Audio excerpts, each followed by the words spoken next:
على سيدنا مولانا محمد وعلى آل سيدنا شفيعنا محمد اللهم سيدنا مولانا محمد وعلى آل سيدنا شفيعنا محمد هو الحبيب الذي ترجى شفاعته لكل حول من الأحوال مقتحم اللهم صل على سيدنا مولانا محمد وعلى آل سيدنا شفيعنا محمد محبতের সাথে আল্লাহ তাআলাকে স্মরণ করি লা ইলাহা ইল্লাল্লাহ লা ইলাহা ইল্লাল্লাহ লা ইলাহা লা ইলাহা ইল্লাল্লাহ লা ইলাহা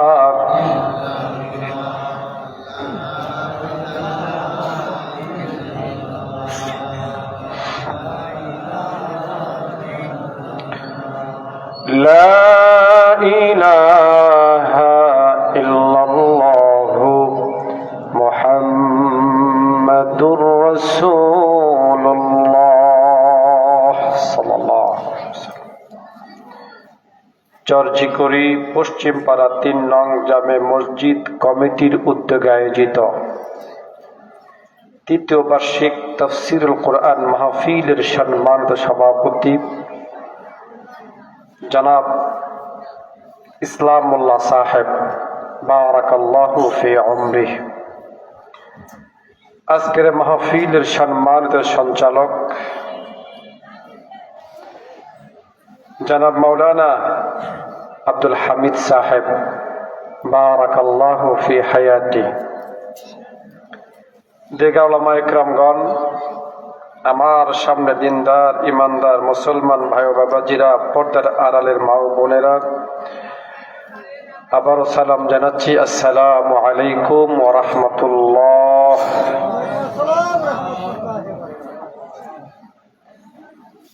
সর্বপ্রথম ওই মহান রব্বুল আলামিনের দরবারে শুকরিয়া আদায় করবার জন্য যে আল্লাহ পাক রব্বুল আলামিন আমাদেরকে বাড়িতে না রেখে দোকানে রাস্তাঘাটে না রেখে দুনিয়ার জান্নাতের বাগানে স্থান দিয়েছেন, নেকিগুলো অর্জনের সুযোগ তৈরি করে দিয়েছেন। এই জন্য আসুন সেই মহান রব্বুল আলামিনের দরবারে শুকরিয়া আদায় করে বলি আলহামদুলিল্লাহ। পবিত্র কোরআন শরীফে আল্লাহ রাব্বুল আলামিন 114টি সূরা নাযিল করেছেন। তার মধ্যে হতে আমি আপনাদের সামনে 108 নম্বর সূরা কাউসার তেলাওয়াত করেছি। এই সূরাটি মক্কায় অবতীর্ণ। সূরার মধ্যে আল্লাহ পাক রব্বুল আলামিন 3টি আয়াত নাযিল করেছেন। এই সূরা নাযিলের প্রেক্ষাপট শানে নুজুল হচ্ছে আরবে প্রচলিত একটা শব্দ ছিল এমন, কোন ব্যক্তির পুত্র সন্তান না থাকলে বা মারা গেলে ওই ব্যক্তিকে উদ্দেশ্য করে লোকজন বলতো আত্মার বা নির্বংশ। আমার আপনার নবীর যখন পরপর দুইজন পুত্র সন্তান ইন্তেকাল করলেন, আবুল কাসেম বা ইব্রাহিম, কাফের মুশরিকরা তখন আমার নবীকে উদ্দেশ্য করে বলা শুরু করলো আবতার বা নির্বংশ। জোরে বলেন নাউজ বিল্লাহ। এদের মধ্যে অন্যতম ছিল আস ইবনে ওয়াইল। এই পাপিষ্ঠ কাফের সামনে যখন আমার নবীর কোনো আলোচনা উঠে আসতো, এই পাপিষ্ঠ কাফের তখন বলতো বাদ দাও তো তার কথা, সে তো আত্মার নির্বংশ, সে মারা যাওয়ার পর তার নাম নেওয়ার কেউ থাকবে না। নাউজুবিল্লাহ বলেন।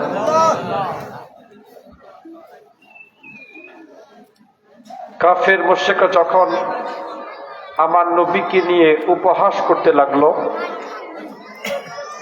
আল্লাহ পাক সহ্য করলেন না।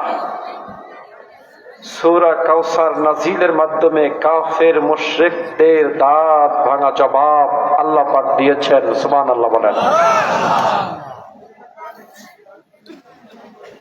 যুগে যুগে আল্লাহ রাব্বুল আলামিন লক্ষাধিক নবী রাসূল জমিনে পাঠিয়েছিলেন। পয়েন্ট একটু খেয়াল করবেন। লক্ষাধিক নবী রাসূল জমিনে এসে যখন দ্বীনের দাওয়াত দিয়েছেন, তখনকার জাতির লোকেরা, কওমের লোকেরা তাদেরকে উদ্দেশ্য করে খারাপ মন্তব্য করেছিল, মিথ্যা অপবাদ দিয়েছিল, ঠাট্টা বিদ্রূপ করেছিল। লক্ষাধিক নবী রাসূল নিজেরা জবাব দিয়েছেন কওমের লোকদের। আমার নবীর ক্ষেত্রে সম্পূর্ণ ছিল ভিন্ন।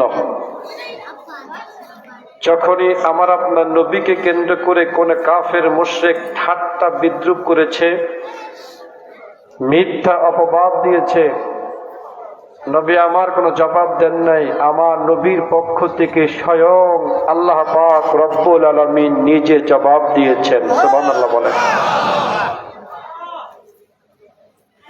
পার্থক্যটা ভালো করে ধরবেন। আবার ধরিয়ে দিচ্ছি, লক্ষাধিক নবী রাসূল নিজেরা জবাব দিয়েছেন কওমের লোকদের।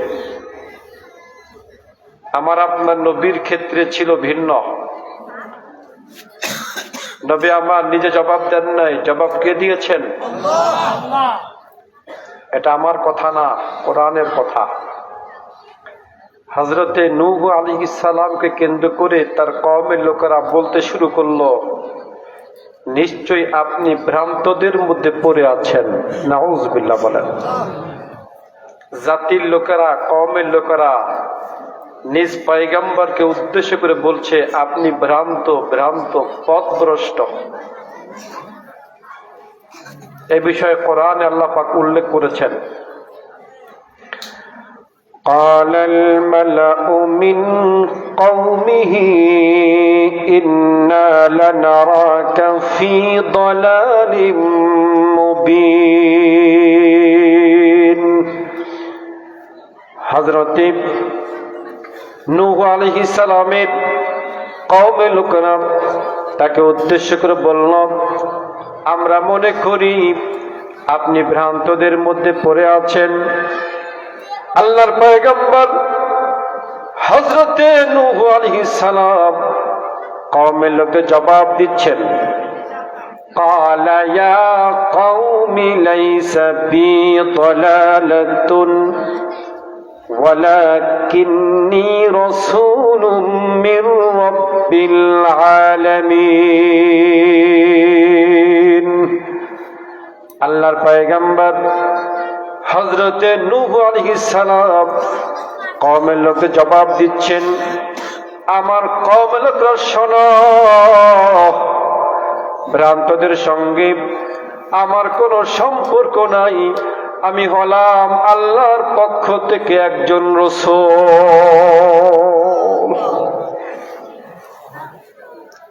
কওমের লোকেরা বলল আপনি ভ্রান্ত, পথভ্রষ্ট। উনি জবাব দিচ্ছেন আমি ভ্রান্ত নই, আমি হলাম আল্লাহর পক্ষ থেকে একজন রাসূল। তোমরা যা বলছো আমি সেটা নই। জবাব কে দিলেন? নিজে দিলেন, নিজে দিলেন। খেয়াল করবেন,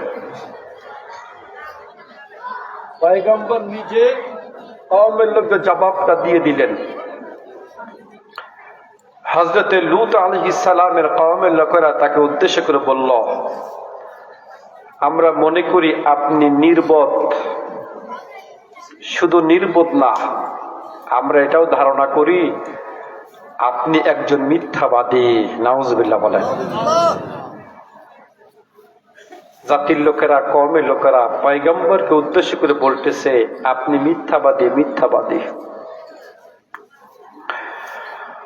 قال الملأ الذين كفروا من قومه إنا لنراك في سفاهة وإنا لنظنك من الكاذبين।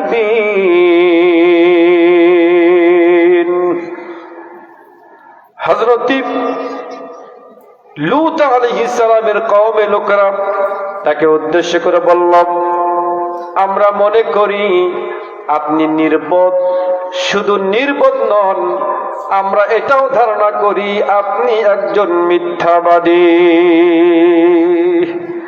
কিতাবের মধ্যে এসেছে আল্লাহর পয়গম্বর হযরত লূত আলাইহিস সালাম কওমের লোককে জবাব দিচ্ছেন, قال يا قوم ليس بي سفاهة ولكني رسول من رب العالمين। আল্লাহর পয়গম্বর হযরত লূত আলাইহিস সালাম কওমের লোককে জবাব দিচ্ছেন, আমার কওম লোকরা শোনো, আমি নির্বোধ নই, আমি মিথ্যাবাদীও নই, আমি হলাম আল্লাহর পক্ষ থেকে একজন রাসূল। নিজে জবাব দিয়েছেন। কিতাবের মধ্যে এসেছে মাদাইনবাসীরা হযরত শুআইব আলাইহিস সালামকে উদ্দেশ্য করে বলল,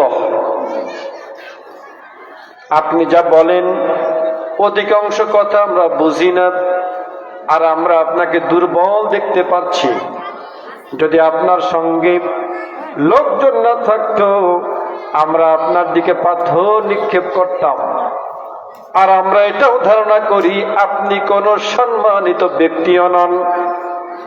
চিন্তা করেছেন কত মিথ্যা কথাগুলো কওমের লোকেরা তাকে উদ্দেশ্য করে বলল। আল্লাহর পয়গম্বর হযরতে শুআইব আলাইহিস সালাম কওমের লোকদের জবাব দিয়ে দিয়েছেন। কিতাবের মধ্যে এসেছে ফিরআউন হযরতে মূসা আলাইহিস সালামকে উদ্দেশ্য করে বলল, মূসা আমি মনে করি তুমি জাদুকর, জাদুগ্রস্ত। فقال له فرعون إني لأظنك يا موسى مسحورا। ফিরআউন হযরতে মূসা আলাইহিস সালামকে উদ্দেশ্য করে বলল, মূসা আমি মনে করি তুমি জাদুকর, জাদুগ্রস্ত। আল্লাহর পয়গম্বর হযরতে মূসা আলাইহিস সালাম ফিরআউনের জবাব দিচ্ছেন, ফিরআউন রে আমি জাদুকর নই, জাদুগ্রস্ত নই। উনি জবাব দিচ্ছেন, ওয়া ইন্নী লাআযুন্নুকা ইয়া ফিরআউনু মাসবুরান। আল্লাহর পয়গম্বর হযরতে মূসা আলাইহিস সালাম জবাব দিচ্ছেন, ফিরআউন রে আমি জাদুকর নই, জাদুগ্রস্ত নই, আর আমি এটা ধারণা করি অচিরেই তুই ধ্বংসপ্রাপ্ত হয়ে যাবি।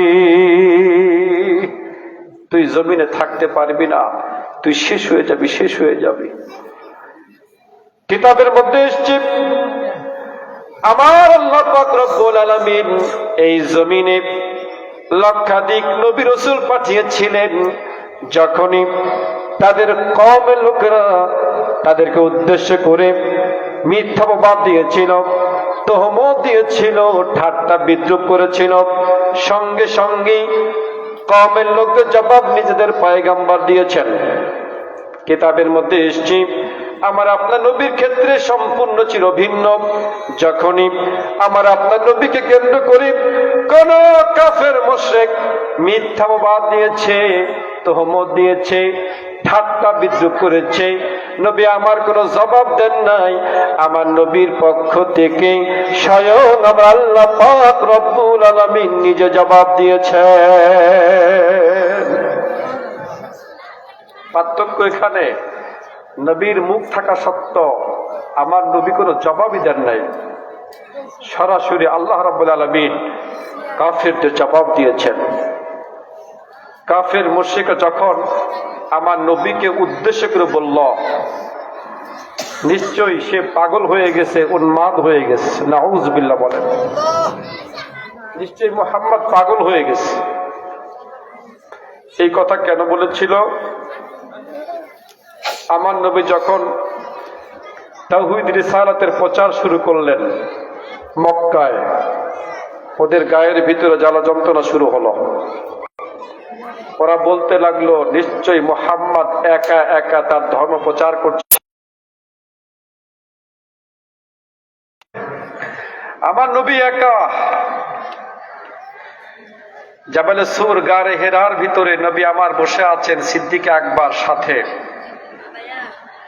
আবু বকর সিদ্দিক বললেন, ইয়া রাসূলুল্লাহ, ইয়া হাবিবাল্লাহ, আমি শত্রু পক্ষের পাও দেখতে পাচ্ছি।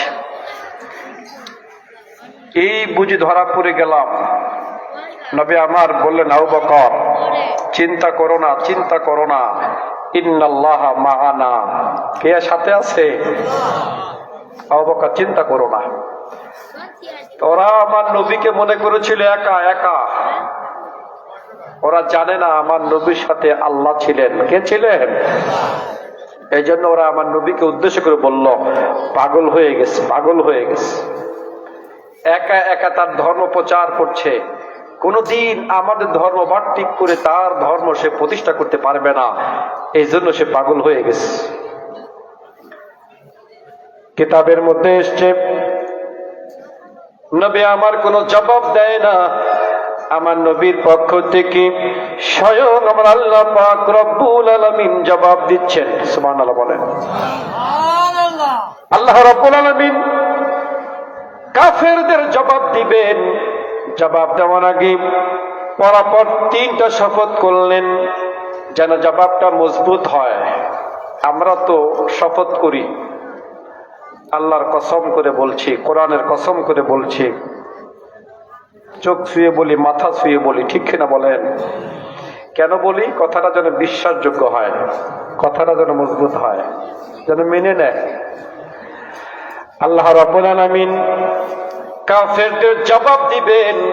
জবাব দেওয়ার আগে প্রথমে পরপর তিনটা শপথ করলেন, যেন জবাবটা মজবুত হয়। আল্লাহ রাব্বুল আলামিন জবাব দিচ্ছেন। প্রথমে শপথ করছেন, নুন ওয়াল কলমি ওয়া মা ইয়াসতুরুন। পরপর তিনটা শপথ করলেন। তিনটা শপথ করার পর আল্লাহ রাব্বুল আলামিন এবার জবাব দিচ্ছেন, মা আনতা বিনি'মাতি রাব্বিকা বিমাজনুন। আল্লাহ পাক বলেন, তোমরা যারা আমার হাবিবকে, আমার রসুলকে পাগল বলছো, উন্মাদ বলছো, শুনে নাও, শুনে নাও, আমার হাবিব পাগল নয়, আমার রসুল পাগল নয়, তোমরাই হলো পাগল, তোমরাই হলো উন্মাদ। সুবহানাল্লাহ বলেন। জবাব কে দেয়? কথা বলেন, জবাব কে দেয়? আমার নবীর জবান থাকা সত্ত্বেও নবী আমার জবাব দেয় না। আমার নবীর পক্ষ থেকে স্বয়ং আল্লাহ রাব্বুল আলামিন কাফেরদের জবাব দিয়েছেন। কিতাবের মধ্যে এসেছে, আমার নবীর প্রতি যখন কিছুদিন ওহী নাজিল বন্ধ থাকলো, কাফের মুশরিকরা সুযোগ পেয়ে গেল। তারা বলা শুরু করল, নিশ্চয়ই মুহাম্মদের রব মুহাম্মদকে ছেড়ে দিয়েছে, অপছন্দ করেছে। যদি ছেড়েই না দেবে, অপছন্দ না করবে, তার রব ওহী নাজিলটা কেন বন্ধ রাখলো? তারা বলা শুরু করলো, ইন্না মুহাম্মাদান সাল্লাল্লাহু আলাইহি ওয়াসাল্লাম দাআ রাব্বুহু ওয়া ক্বালাহু, নিশ্চয় মুহাম্মাদের রব মুহাম্মদকে ছেড়ে দিয়েছে, অপছন্দ করেছে। যদি ছেড়েই না দেবে, অপছন্দ না করবে, ওহী নাজিল কেন বন্ধ রাখলো? নবী আমার জবাব দিতে পারতেন, উনি বলতে পারতেন আল্লাহ আমাকে ছাড়ে নাই, অপছন্দ করে নাই। নবী আমার জবাব দিচ্ছেন না, আমার নবীর পক্ষ থেকে স্বয়ং আল্লাহ রাব্বুল আলামিন জবাব দিয়েছেন। আল্লাহ রাব্বুল আলামিন কাফেরদের জবাব দেওয়ার আগে এবারও পরপর দুইটা শপথ করলেন। কয়টা শপথ? দুইটা শপথ করলেন। এক নম্বর শপথ করলেন ওয়াদ-দুহা ওয়াল-লাইলি ইযা সাজা, পরপর দুইটা শপথ করলেন। দুইটা শপথ করার পর আল্লাহ রাব্বুল আলামিন এবার কাফেরদের জবাব দিচ্ছেন মা ওয়াদ্দাআকা রাব্বুকা ওয়া মা ক্বালা। আল্লাহ পাক বলেন, তোমরা মনে করেছো আমি আমার হাবিবকে ছেড়ে দিয়েছি, অপছন্দ করেছি। শুনে নাও, শুনে নাও, আমি আমার রাসূলকে, আমি আমার হাবিবকে ছাড়িও নাই, অপছন্দ করি নাই। সুবহানাল্লাহ বলেন। আল্লাহ পাক বলেন, তোমরা ভেবেছিলে আমি আমার হাবিবকে ছেড়ে দিয়েছি, অপছন্দ করেছি। শুনে নাও, আমি আমার রাসূলকে ছাড়িও নাই, অপছন্দ করি নাই। শুধু জবাব দেন নাই, এরপর আল্লাহ রাব্বুল আলামিন আয়াত নাজিল করলেন তার হাবিবকে খুশি করার জন্য, ওয়ালা সাউফা ইউতিকা রাব্বুকা ফাতারদা। আল্লাহ পাক বলেন, হাবিব আমি আপনাকে দিতেই থাকবো, দিতেই থাকবো, যতক্ষণ পর্যন্ত আপনি খুশি না হবেন আমি আল্লাহ পাক আপনাকে দিতেই থাকব। হাসরের ময়দানে নবী আমার আল্লাহর দরবারে চাইতে থাকবেন, আল্লাহ রাব্বুল আলামিন দিতেই থাকবেন, দিতেই থাকবেন, যতক্ষণ পর্যন্ত নবী আমার খুশি না হবেন আল্লাহ পাক রব্বুল আলামিন ততক্ষণ পর্যন্ত আমার নবীকে দিতেই থাকবে। আয়াত নাজিল হলো, কাফের মুশরিকদের মুখটা মলিন হয়ে গেল, বেজার হয়ে গেল। আমরা মনে করেছিলাম নিশ্চয় মুহাম্মাদের রব মুহাম্মদকে ছেড়ে দিয়েছে, অপছন্দ করেছে, এই কারণে ওহী নাজিল বন্ধ রেখেছে। আয়াত নাজিল হলো, ছাড়েও নাই, অপছন্দ করে নাই। শুধু তাই নয়, মুহাম্মাদের রব মুহাম্মদকে সুসংবাদ দিয়েছে, এত দেবে হাসরের ময়দানে মুহাম্মদ খুশি না হওয়া পর্যন্ত তার রব তাকে দিতেই থাকবে। ওদের মুখ কালা হয়ে গেছে। আমরা ভাবলাম কি হইল, কি নাজিল হচ্ছে কি? কিতাবের মধ্যে এসছে কাফের মুশরিকরা আমার নবীকে উদ্দেশ্য করে বলল, লাস্তা মুরসালা, আপনি রাসূল নন। নাউযুবিল্লাহ বলেন। কি বলল? লাস্তা মুরসালা, আপনি রাসূল না, রাসূল না, আপনি নবী না। নবী আমার জবাব দিতে পারতেন, বলতে পারতেন আমি নবী হিসেবে এসেছি। কি বলে, ঠিক কিনা? পূর্ববর্তী জামানার পয়গম্বররা নিজেরা জবাব দিয়েছেন, আল্লাহর পক্ষ থেকে রাসূল হিসেবে এসেছি তোমাদের মাঝে। আমি নবীও তো বলতে পারতেন আমি নবী হিসেবে এসেছি। নবী আমার কোনো জবাব দেয় না। আমার নবীর পক্ষ থেকে স্বয়ং আল্লাহ রাব্বুল আলামিন জবাব দিচ্ছেন। কিতাব সাক্ষী, কাফেরদের জবাব দেওয়ার আগে আল্লাহ রাব্বুল আলামিন প্রথমে আমার নবীকে নেতা বলে সম্বোধন করলেন। সুবহানাল্লাহ বলেন। আল্লাহ রাব্বুল আলামিন আমার নবীকে ইয়াসিন নেতা বলে সম্বোধন করলেন, সৈয়দ বলে ডাক দিলেন। তারপর আল্লাহ পাক রব্বুল আলামিন পবিত্র কোরআনের শপথ করলেন, ওয়াল কুরআনিল হাকীম।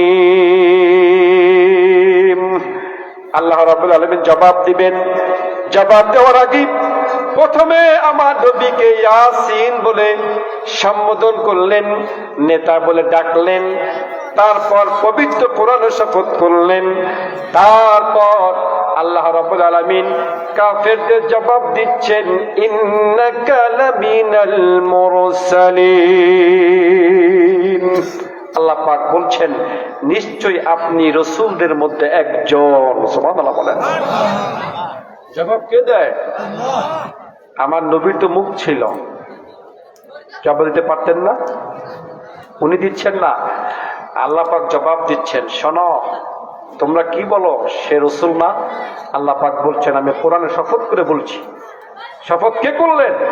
আল্লাহ পাক বলেন, আমি কোরআনে শপথ করে বলছি, আপনি রাসূলদের মধ্যে একজন। সুবহানাল্লাহ বলেন।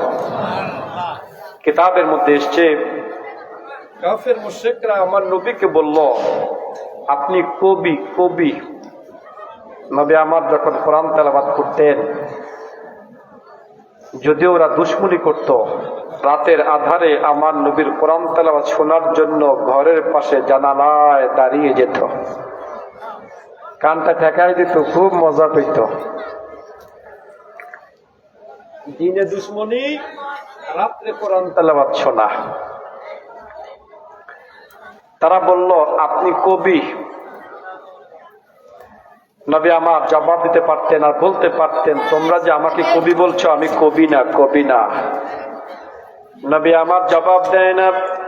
আমার নবীর পক্ষ থেকে স্বয়ং আল্লাহ রাব্বুল আলামিন জবাব দিচ্ছেন আর বলছেন, ইন্নাহু লাকাউলু রাসূলিন কারীম ওয়ামা হুয়া বিকাউলি শাইরিন কালিলাম মা তুমিনুন। আল্লাহ পাক বলেন, কাফের মুশরিকরা ভালো করে শোনো, তোমরা যা শুনতে পাও এটা কোনো কবির কাব্য নয়, তোমরা যা শোনো এটা হলো মহান একজন রাসূলের বাণী। সুবহানাল্লাহ বলেন। আল্লাহ রাব্বুল আলামিন বলেন, ওয়ামা আল্লামনাহু আশ-শি'রা ওয়ামা ইয়ানবাগী লাহু। আমি আমার হাবিবকে, আমি আমার রাসূলকে কোন কবিতায় শিক্ষা দেই নাই। আল্লাহ পাক বলেন, আমি যদি আমার রাসূলকে কোন কবিতা না শিক্ষা দেই, তাহলে সে কবি হয় কেমনে? ঠিক কিনা বলেন? আল্লাহ পাক কি বলতেছেন? আমি আমার রাসূলকে কোন কবিতাই শিখাই নেই। ওমা আল্লামনাহু আশ-শি'রা, তাকে তো কোন কবিতাই শিক্ষা দেইনি আমি। কবি হয় কেমনে? কবি হয় কেমনে? আল্লাহ পাক এরপর বলছেন, ওয়ামা ইয়ানবাগী লাহু। তোমরা যে বলছো সে কবি, এই কথাটা তার মর্যাদার উপযোগীও নয়। সুবহানাল্লাহ বলেন। মানে কাফের মুশরিকরা আমার নবীকে কবি বলতেছে, আল্লাহ সহ্য করতে পারতেছে না। আয়াত নাযিলের মাধ্যমে জানিয়ে দিচ্ছেন, ওয়ামা ইয়ানবাগী লাহু, এই যে কবি বলতেছো, এই কথাটা তার মর্যাদার সাথে যায় না, আদবের খেলাফ। এই কথাটা বলো না, এই কথাটা বলো না। প্রতিবাদ কে করছে?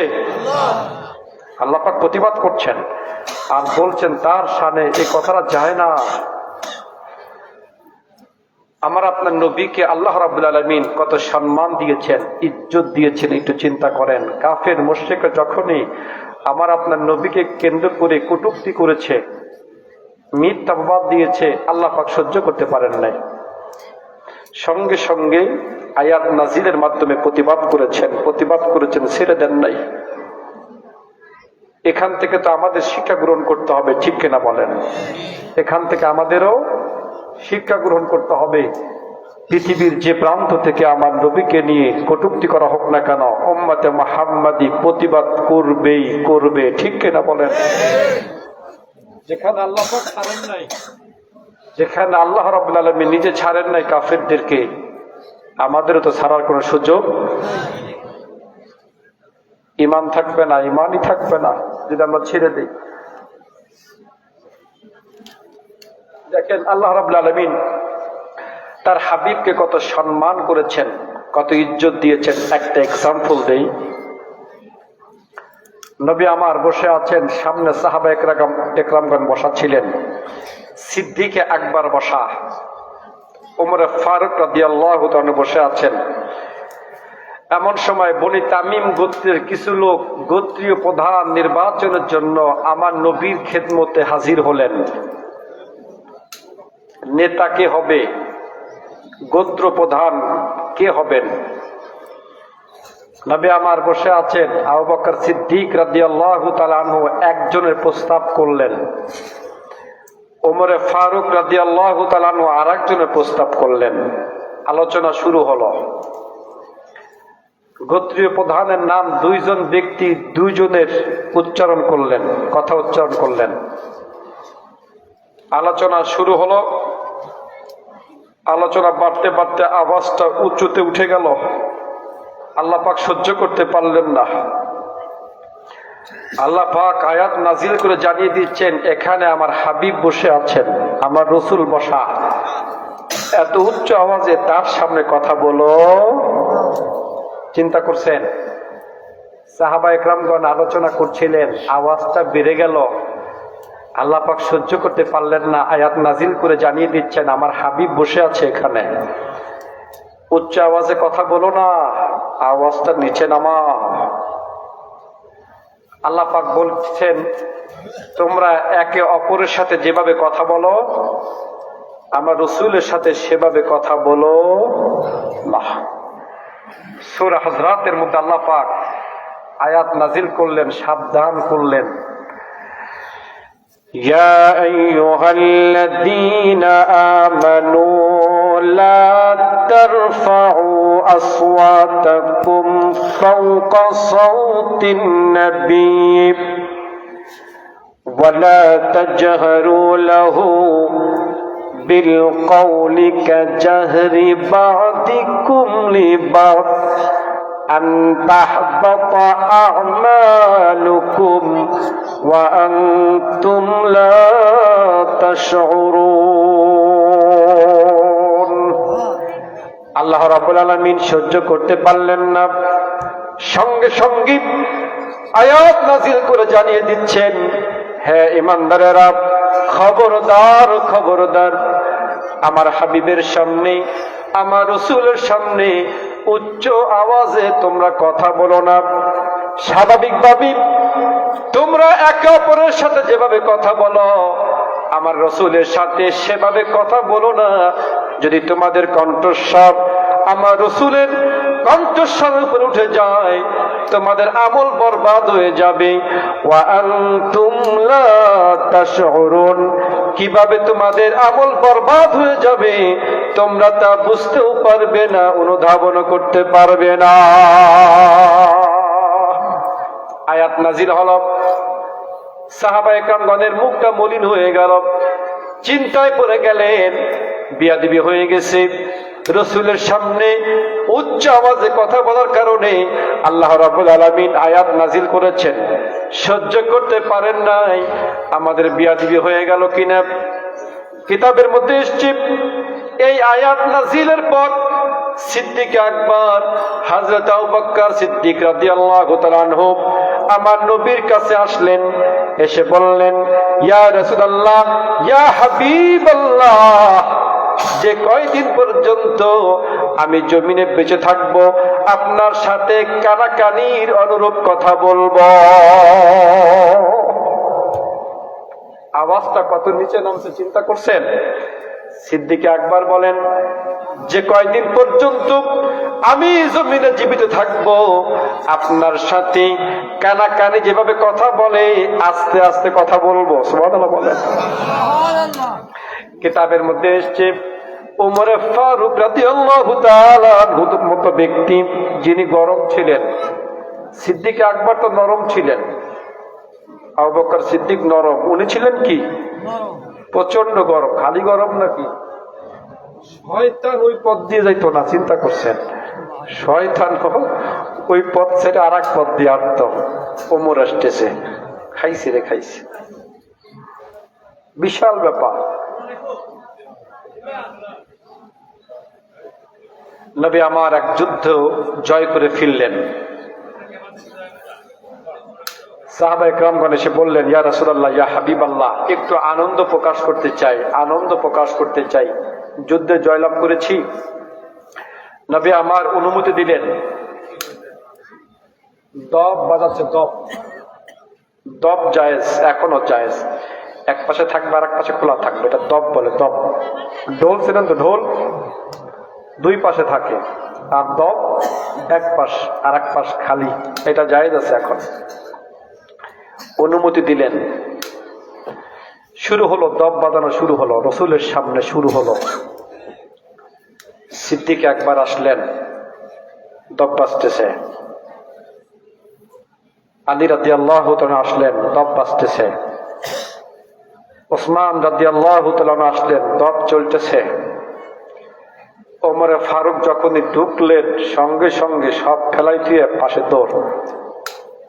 চিন্তা করছে কি করে ফেলাই আল্লাহ জানে, সাথে তো একটা তরবারি থাকেই, আঘাত করে বসে কিনা। এতক্ষণ ঠিকই চলতেছিল, আমি কিতাবের মধ্যে পেয়েছি, এতক্ষণ ঠিকই চলতেছিল আনন্দ। ওমর ফারুক যখনই ঢুকলেন, কিসের আনন্দ, ফেলাই দিয়ে মোটামুটি সরে পড়ছে সব। খাইছি রে খাইছে, ওমর আসছে। এত গরম ব্যক্তি। এই আয়াতটা নাজিলের পর আমি কিতাবের মধ্যে পেয়েছি, ওমর ফারুক রাদিয়াল্লাহু তাআলা আনহু যখন কথা বলতেন, এত আস্তে আওয়াজে কথা বলতেন যে দ্বিতীয়বার শোনা লাগতো। প্রথমে কি বলেছেন আবার একটু বলেন তো, সুবহানাল্লাহ বলেন। ওমর ফারুক রাদিয়াল্লাহু তাআলা আনহু মৃত্যুর আগ পর্যন্ত এই আয়াত নাজিলের পর উচ্চ আওয়াজে কথা বলেন নাই। সুবহানাল্লাহ বলেন। আওয়াজ কত নিচে নামছে চিন্তা করেন। সিদ্দিক একবার বললেন, কানাকানির মতো কথা বলবো, আর ওমর ফারুক উনি বলতেছেন, আওয়াজ আর কোনোদিন উঁচু স্থানে ওঠে নাই। আল্লাহ পাক সতর্ক করেছেন, আমল বরবাদ হয়ে যাবে, আমল বরবাদ হয়ে যাবে। যখন প্রথমে কথা বলতেন, লোকজন বলতো, হুজুর প্রথমে কি বলেছেন আবার বলেন তো, একটু শুনি। আল্লাহ পাক তার হাবিবকে কত সম্মান দিয়েছেন, কত ইজ্জত করেছেন, একটু চিন্তা করেন। সহ্য করতে পারেন আল্লাহ, সঙ্গে সঙ্গে আয়াত নাজিল করে সাবধান করে দিয়েছেন। কিতাবের মধ্যে এসছে, নবী আমার একদিন কাবা চত্বরে সমস্ত কাফেরদেরকে জড়ো করলেন। কাফের মুশরিকরা কাবা চত্বরে হাজির হয়ে গেল। আবু লাহাব, উতবা, সাইবা, আবু জেহেলের মতো ব্যক্তিরা উপস্থিত। নবী আমার সবাইকে ডেকে তাওহীদ রিসালাতের প্রচার শুরু করলেন। কেউ কোনো কথা বলে না। এক পাশ থেকে আবু লাহাব দাঁড়িয়ে বলল, তাব্বান লাকা সাইরাল ইয়াউম আলিহাদা জামাতানা। হে মুহাম্মদ সাল্লাল্লাহু আলাইহি ওয়াসাল্লাম, তুমি কি আমাদেরকে এই কথা বলার জন্য এখানে ডেকে এনেছো? ধ্বংস তোমার জন্য। খায়ার কাম পাও নাই, এই কথা বলার জন্য ডেকে আনছো? তাব্বান লাক, ধ্বংস তোমার, ধ্বংস তোমার। নাউজুবিল্লাহ বলেন। আমরা যদি কাউকে উদ্দেশ্য করে বলি ধ্বংস হ, মর, যাকে বলবো সে আগে আগে বলবে তুই মর, ঠিক না বলেন? সে কি বলবে? তুই আগে মর। আবু লাহাব যখন আমার নবীর ধ্বংস কামনা করলো, নবীর জবান থাকা সত্ত্বেও আমার নবী আবু লাহাবের ধ্বংস কামনা করেন নাই। আমার নবীর পক্ষ থেকে স্বয়ং আল্লাহ রাব্বুল আলামিন আবু লাহাবের ধ্বংস কামনা করেছে। সুবহানাল্লাহ বলবেন না? আমার নবীর মুখ ছিল, নবী আমার ইচ্ছা করলে বলতে পারতেন, আবু লাহাব তুই মর, ধ্বংস তুই হ, ঠিক কিনা বলেন?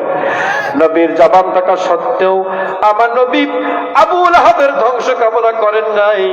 আমার নবীর পক্ষ থেকে স্বয়ং আল্লাহ পাক রব্বুল আলামিন আয়াত নাজিল করলেন, তাব্বাত ইয়াদা আবি লাহাবি ওয়া তাব। আল্লাহ রাব্বুল আলামিন সহ্য করতে পারেন নাই, আয়াত নাজিল করলেন। সঙ্গে সঙ্গে আল্লাহ পাক জানিয়ে দিচ্ছেন, আবু লাহাব রে, আমার হাবিবের, আমার রাসূলের ধ্বংস কামনা করছিস, রাসূল আমার ধ্বংস হবে না, তুই আবু লাহাব নিজে ধ্বংস হয়ে যা। সুবহানাল্লাহ। কিতাবের মধ্যে এসেছে কাফের মুশরিক যখন আমার নবীকে আফতার বলল, নির্বংশ বলল, এই যে আফতার নির্বংশ থেকে এতক্ষণ মনে আছে আপনাদের? আফতার নির্বংশ। কাফের মুশরিক যখন আমার নবীকে আফতার বা নির্বংশ বলল, নবী আমার জবাব দিলেন না। আমার নবীর পক্ষ থেকে স্বয়ং আল্লাহ রাব্বুল আলামিন কাফেরদের জবাব দিয়েছেন।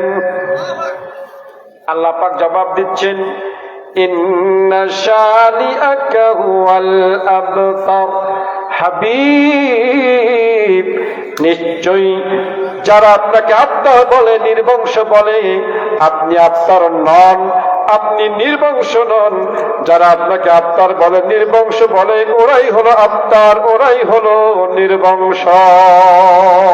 সুবহানাল্লাহ বলে। এরা মনে করেছিল আমার নবী বিদায় নেওয়ার পর, ইন্তেকালের পর তার নাম নেওয়ার কেউ থাকবে না। এই জন্য তারা বলেছিল আমার নবীকে উদ্দেশ্য করে আফতার বা নির্বংশ। নাউযুবিল্লাহ বলেন। আমার নবীর নাম নেওয়া কি বন্ধ হয়ে গেছে? কথা বলেন। ওরা যে ভাবছে যে নবী বিদায় নেওয়ার পর তার নাম নেওয়ার কেউ থাকবে না, এই জন্য যে আমার নবীকে আফতার বলেছিল, ওরা নির্বংশ বলেছিল। যদিও কন্যা সন্তানের দিক থেকে এখনো আমার নবীর রক্ত বিদ্যমান, কিয়ামত পর্যন্ত বংশধারাটা বিদ্যমান থাকবে। পুরুষ সন্তানের দিক থেকে বংশধারা বন্ধ, পুরুষ সন্তানের দিক থেকে বংশের ধারাটা বন্ধ, কিন্তু কন্যা সন্তানের দিক থেকে আমার নবীর বংশধারা এখনো আছে, কিয়ামত পর্যন্ত চলতেই থাকবে। তারপরও আমরা যারা এখানে আছি, আমরা সবাই আমাদের নবী রুহানি সন্তান। কিসের সন্তান? রুহানি সন্তান। নবী আমাদের রুহানি পিতা। আমাদের পিতার নাম আমরা অন্তরস্থল থেকে নেই, ঠিক কিনা বলেন? এখনো নেই। কিয়ামত পর্যন্ত নবী রুহানি সন্তানগুলো তার পিতার নাম, তাদের পিতার নাম নিতেই থাকবে, ঠিক কিনা বলেন? ওরা মনে করেছে মারা গেলে, ইন্তেকালের পরে শেষ। আসলে কি শেষ? সন্তানেরা পিতার নাম নিচ্ছে, সন্তানেরা আসবে যাবে, পিতার নাম মুখে থাকবে, ঠিক কিনা বলে? ওদের নাম নেওয়ার কেউ নাই। ওদের নাম যদিও কেউ নেয়, ঘৃণার দৃষ্টিতে নেয়, ঠিক কিনা বলেন? নিকৃষ্ট মনে করে নেয়। আর আমরা আমাদের পিতার নাম নেই অন্তরস্থল থেকে মহাব্বতের সাথে, ঠিক কিনা বলে? কিতাবের মধ্যে এসছে হযরত আনাস ইবনে মালিক রাদিয়াল্লাহু তাআলা আনহু বর্ণনা করেন, মসজিদের মধ্যে আমরা বসে আছি, এমন সময় আল্লাহর নবী মসজিদের মধ্যে প্রবেশ করলেন। আমরা তাকায় আছি নবীর দিকে। নবী মসজিদের মধ্যে প্রবেশ করার পর বসে বসে ঝিমাচ্ছিলেন। আমরা দেখতে পাচ্ছিলাম আল্লাহর নবী মসজিদের মধ্যে বসে ঝিমাচ্ছেন। আমরা তাকায় আছি নবীর দিকে। কিছুক্ষণ পর দেখতে পেলাম আল্লাহর নবী ওই ঝিমের মধ্যে মুস্কি হেসে মাথা উঁচু করলেন। সাহাবাগণ বললেন, ইয়া রাসূলুল্লাহ, ইয়া হাবিবাল্লাহ, কি এমন হলো এই ঝিমের মধ্যে মুস্কি হেসে মাথা উঁচু করলেন? নবী আমার বললেন, সাহাবারা শোনো, আমি যে ঝিমাচ্ছিলাম, এই ঝিমের মধ্যে আল্লাহ রাব্বুল আলামিন আমার উপরে একটা সূরা নাযিল করেছেন। সেই সূরার মধ্যে আল্লাহ রাব্বুল আলামিন আমাকে হাউজে কাউসারের মালিকানা দিয়েছেন।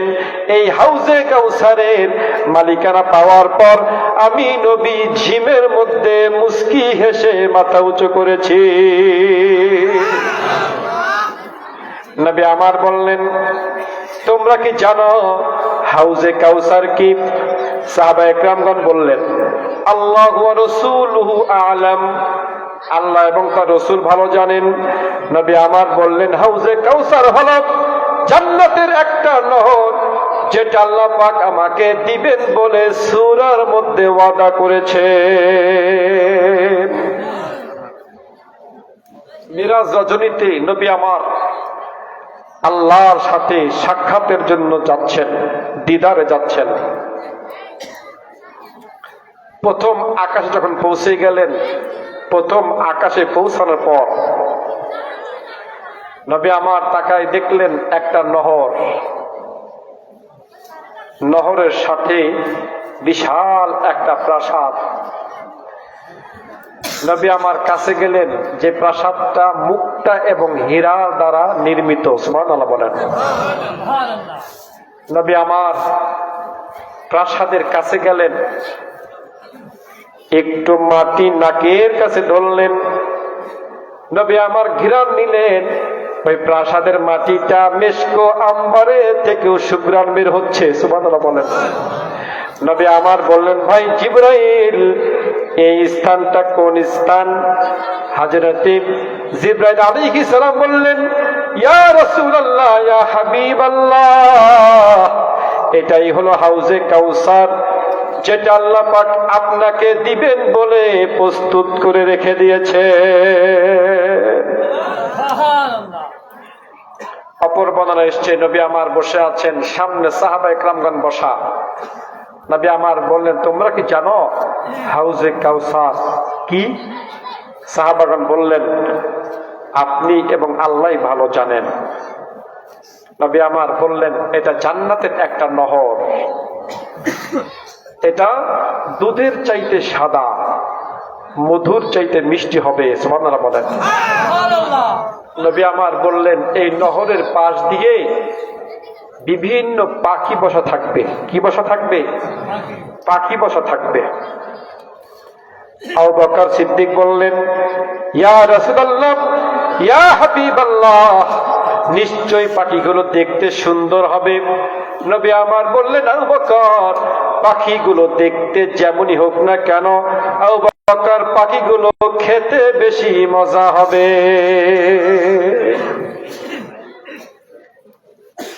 আল্লাহ রাব্বুল আলামিন তার হাবিবকে কাউসারের মালিকানা দিলেন, বললেন, ইন্না আ'তাইনাকাল কাউসার, হাবিব, নিশ্চয়ই আমি আপনাকে হাউজে কাউসার দান করেছি। এরপর বললেন, ফাসাল্লি লিরাব্বিক ওয়ানহার, আদেশ দুইটা করলেন। আল্লাহ পাক বলেন, হাবিব, আমি আপনাকে হাউজে কাউসারের মালিকানা দিলাম, এর কৃতজ্ঞতা স্বরূপ, শুকরিয়া স্বরূপ আপনি আপনার রবের উদ্দেশ্যে নামাজ পড়ুন, কুরবানি করুন। প্রথম, ফাসাল্লি লিরাব্বিক, নামাজ পড়ুন আপনার রবের উদ্দেশ্যে। যারা এখানে বসা আছি, এর হুকুম কি রহিত হয়ে গেছে না আছে? এখনো এখনো আছে। আমি স্টেজে ওঠার আগে বলছে, হুজুর, অনেকে আছে নামাজ পড়ে না, এই বিষয়ে কিছু বলবেন। আলোচনার মধ্যে এসে গেছে ফাসাল্লি লিরাব্বিক, সূরা কাউসারের দুইটা হুকুম আল্লাহ পাক দিলেন।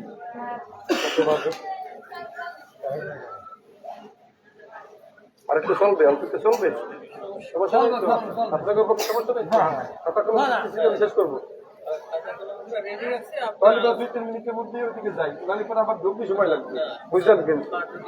আচ্ছা, এদিকে, হ্যাঁ ঠিক, অনেক কাজ হয়ে যাবে, 12টার মধ্যে শেষ করলে ভালো হয়।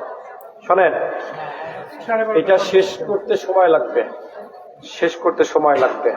এই পাংশায় 6 তারিখে আসতেছি, পাশেই ওই জায়গাটা কবে ইনশাআল্লাহ। একটা বাকি থেকে যাবে, শুধু ফাসাল্লি লিরাব্বিক এটা বলি, ওয়ানহারটা বাকি থাকলো। যদি 2-1 জন ওখানে যান, ওয়ানহার সম্পর্কে আলোচনা করবে ইনশাআল্লাহ। আল্লাহ পাক বললেন, ফাসাল্লি লিরাব্বিক, রবের উদ্দেশ্যে নামাজ পড়ুন। প্রথম যে আদেশ করলেন, হুকুম করলেন, যারা এখানে বসা আছি আমাদের উপর হুকুম বলবৎ আছে, ঠিক কিনা বলেন? দুইটা হাদিস আপনাদের সামনে উপস্থাপন করছি। 1 নাম্বার, নবী আমার বলেন, আস-সালাতু ইমাদুদ্দিন, নামাজ, সালাত হচ্ছে ধর্মের খুঁটি, ধর্মের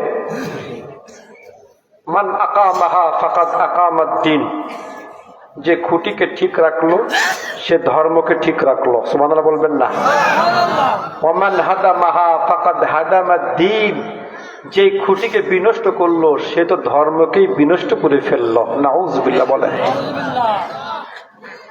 যে নামাজ নামক খুঁটিকে বিনষ্ট করলো সে ধর্মকেই বিনষ্ট করে ফেললো, শেষ করে দিল, ধ্বংস করে ফেললো।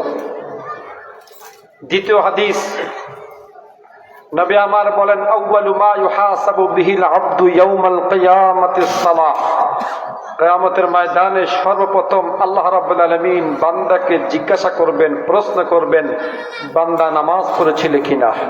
বান্দা নামাজ পড়ছো? যারা এখনো নামাজ ধরি নাই, আমরা যারা বসে আছি এখানে নামাজ ধরি নাই, নামাজ এখনো শুরু করি নাই, এরকম লক্ষ মাহফিল একদিকে রাখেন, এশার ওয়াক্তটা আর একদিকে রাখেন, সমান হবে না। মুসলমান ভালো করে শোনেন, এই মাহফিলে 3 ঘন্টা 4 ঘন্টা সময় দিলাম, এশার নামাজ মাত্র 20 মিনিট লাগতো সময়, মাত্র 20টা মিনিট লাগতো। ওই 20 মিনিট সময় যদি ওখানে দিতে পারতাম, এই লক্ষ মাহফিলে বসলে যে সওয়াবটা, ওই 20 মিনিটের সওয়াব রাত দিন ডিফারেন্স, সমান কোনো সুযোগই নাই। কোটি মাহফিল একদিক, 20 মিনিট এশার অর্থ কিন্তু আর একদিক।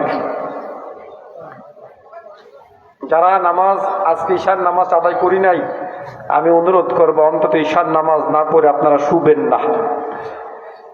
ঈশার নামাজ না পড়ে আপনারা কেউ শুবেন না। এটা নফল ইবাদত। এই যে মাহফিলে বসে আছে আমরা, নফল ইবাদত। এই ইবাদতটা কোন সময়, এই নেকিটা কোন সময় ফায়দা দেবে জানেন? যখন ফরজ ওয়াজিব সুন্নাত ঠিক থাকবে, তখন এই নফল ইবাদতের মূল্য আসবে। ফরজ ওয়াজিব সুন্নাত নাই, এই নফল ইবাদত গুলো কোনো মূল্য আসবে না। এই জন্য যার ফরজ ওয়াজিব সুন্নাত ঠিক থাকবে, তখন এই নফল ইবাদতটা তাকে আল্লাহর বন্ধু বানায় দেবে। সুবহানাল্লাহ বলেন। ফরজ ওয়াজিব সুন্নাত ঠিক করার পর যদি কোনো ব্যক্তি নফল ইবাদত করে, যে বান্দা যত বেশি নফল ইবাদত করবে, ওই বান্দার সাথে আল্লাহ তত বেশি সম্পর্ক মজবুত হবে। এই জন্য ফরজ ওয়াজিব সুন্নাত বাদ দিয়ে নফল না। লক্ষ মাহফিল একদিক, এশার নামাজের রক্ত কিন্তু আর একদিক, 20টা মিনিট কিন্তু আর একদিক, তাও সমান হবে না। 4 ঘন্টা সময় দিলাম, 5 ঘন্টা সময় মাহফিলে দিলাম, 20টা মিনিট এশার নামাজে দিতে পারলাম না। আফসোস মুসলমান, আছে না নাই? বহুত আছে, বহুত বহুত। মাহফিলে যায়, সুর শোনে, আলোচনা শোনে, মজা থাকে, কিন্তু 20টা মিনিট মসজিদে বা যেতে পারলাম না, ঈশার নামাজটা একটু পড়ি, এটা কেন জানি মজা লাগে না। তাহলে মাহফিলে তো কিসের মজা? যে মাহফিলে যায় বান্দা, কিন্তু বান্দা নামাজ পড়ে না। ঈশার নামাজটা পড়ে মাহফিলে আসতো না বান্দা, ওটা তো ফরজ ছিল।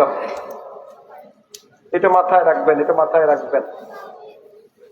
এই নামাজের উপর অনেক বয়ান আছে, বিশ্বাস করেন ঢুকলেও 10 থেকে 15 মিনিট সময় লাগবে। এই নামাজের উপরে বয়ান যদি ঢুকি, হাসরের ময়দানে আল্লাহ রাব্বুল আলামিন যখন বলবেন বান্দা নামাজ পড়েছ, যারা বেনামাজি দাঁড়ায় বলবে আল্লাহ নামাজ পড়ছিলাম। বেনামাজি দাঁড়ায় কি বলবে? পড়ছি পড়ছি তো, অথচ দুনিয়ায় নামাজের কাছেও যায় নাই। আল্লাহর সামনে দাঁড়ায় বলবে আল্লাহ পড়ছি। বাঁচার জন্য আল্লাহর সামনে দাঁড়িয়ে বান্দা মিথ্যা কথার আশ্রয় নেবে। আল্লাহ পাক তখন কি করবেন জানেন? কোরআনে জানিয়ে দিয়েছেন, আল-ইয়াউমা নাখতিমু আলা আফওয়াহিহিম ওয়া তুকাল্লিমুনা আইদিহিম ওয়া তাশহাদু আরজুলুহুম বিমা কানু ইয়াকসিবুন। বান্দা যখন বলবি নামাজ পড়েছিলাম, তোমার শপথ করে বলছি নামাজ পড়েছিলাম, আল্লাহ রাব্বুল আলামিন সঙ্গে সঙ্গে বান্দার মুখের উপরে মোহর মেরে দিবেন। রাখ, এটা দুনিয়া না, নামাজের জায়গা এটা না, মিথ্যার জায়গা এটা না। দুনিয়ায় তো নামাজ পড়িস নেই, এখন বলতেছিস নামাজ পড়ছি। মিথ্যা বাটপারি জায়গা দুনিয়ায় ছিল, এটা না। কিতাবের মধ্যে পেয়েছি, বান্দার হাতে সাক্ষ্য দেবী, পায়ে সাক্ষ্য দেবে। বান্দা তাকায় তাকায় দেখবে, আফসোস করে বলবে, দুনিয়ায় তুই আমার ছিলি, কেন আমার বিরুদ্ধে এখন সাক্ষ্য দিচ্ছিস? কিতাবের মধ্যে এসেছে, আল্লাহ রাব্বুল আলামিন সেদিন হাতের জবানটা খুলে দিবেন। হাত কথা বলবে আর বলবে, দুনিয়া আমি পরাধীন ছিলাম, স্বাধীন ছিলাম না।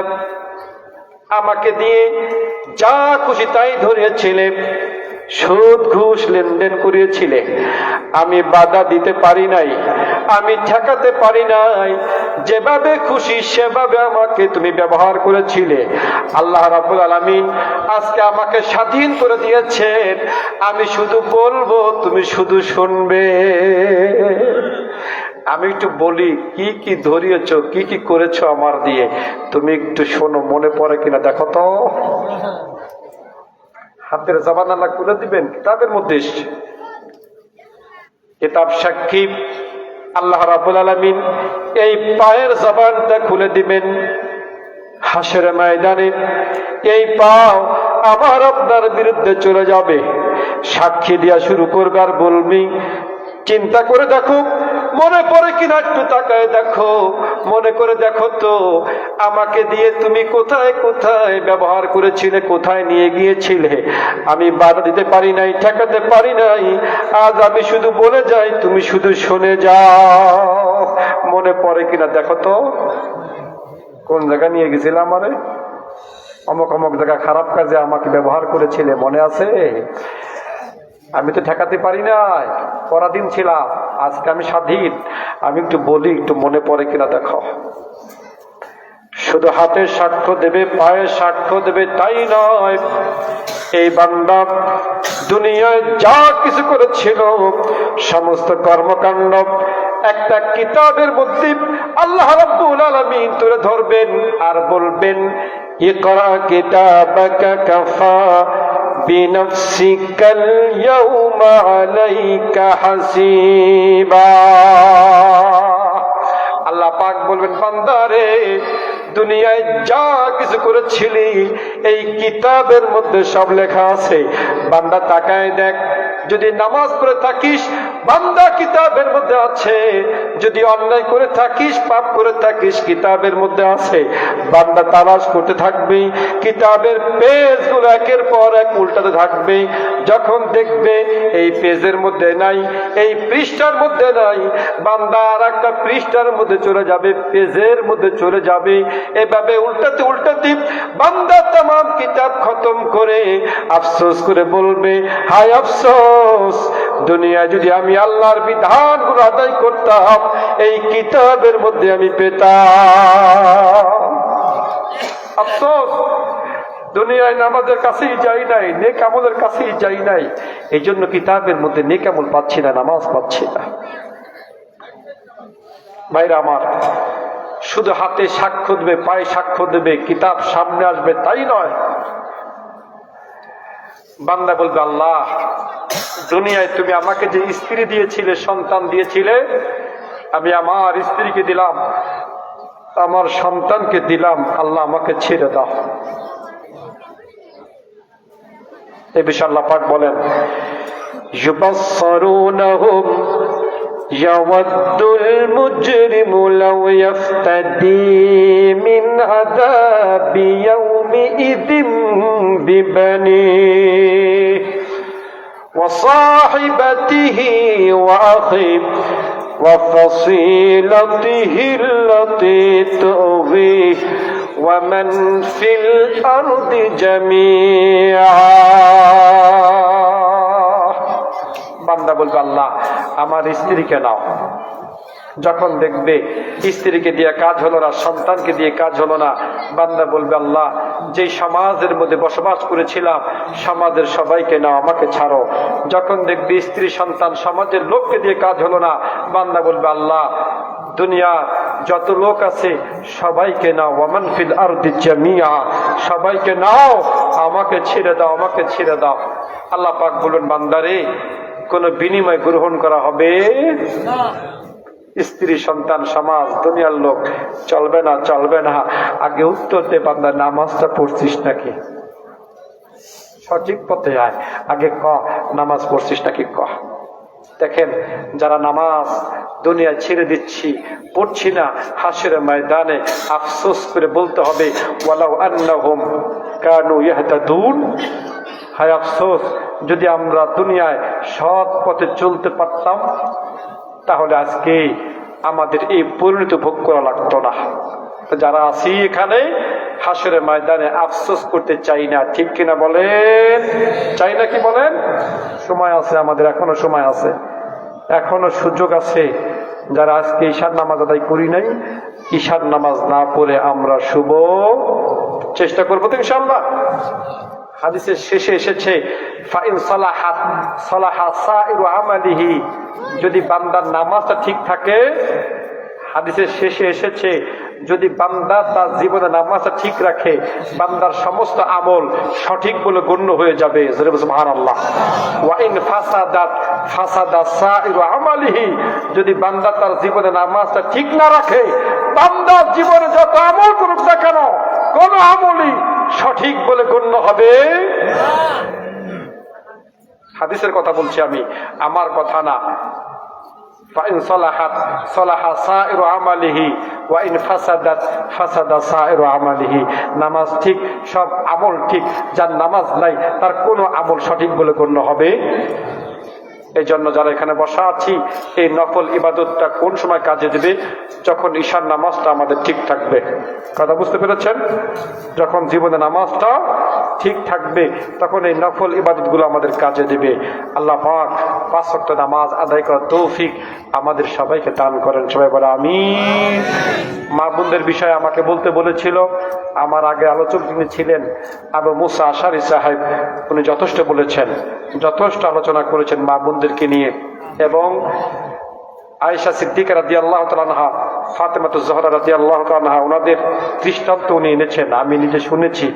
এজন্য ওনাদের সম্পর্কে আগে তো আলোচনা হয়েই গেছে, সময় ক্ষেপণের দরকার নাই। আজ এ পর্যন্তই। সাদাকাল্লাহুল আযীম ওয়া সাদাকা রাসূলুহুন নবিয়ুল কারীম। একটু জিকির করি, লা ইলাহা ইল্লাল্লাহ, লা ইলাহা ইল্লাল্লাহ। পানিটা লা ইলাহা ইল্লাল্লাহ, লা ইলাহা